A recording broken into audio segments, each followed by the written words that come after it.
Well, Kristen and Dan, one Tesla driver we met today uses his vehicle to transport Uber passengers. And he says not one passenger has ever asked him about the safety of autopilot or asked him to turn it off. However, other drivers we talked to said that they don't think autopilot always works the way they think it should.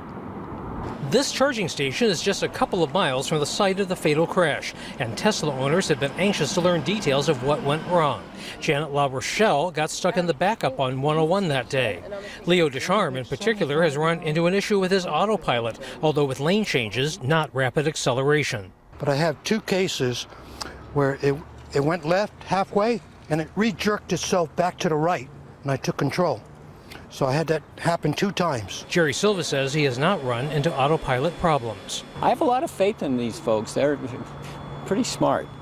And you've never had anything erratic happen? Nothing. The cars, it's fun to drive. Charles Byers is a professor of marketing at Santa Clara University. He says the series of Tesla crashes impacts the segments it serves in different ways. Of course, you have your investors, and they have one set of expectations they're looking for.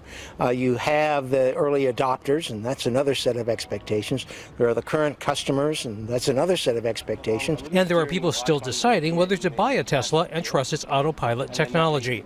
The Bay Area Council just released a survey on self-driving cars and found that confidence in them has dropped from 52 to 46% in the past year.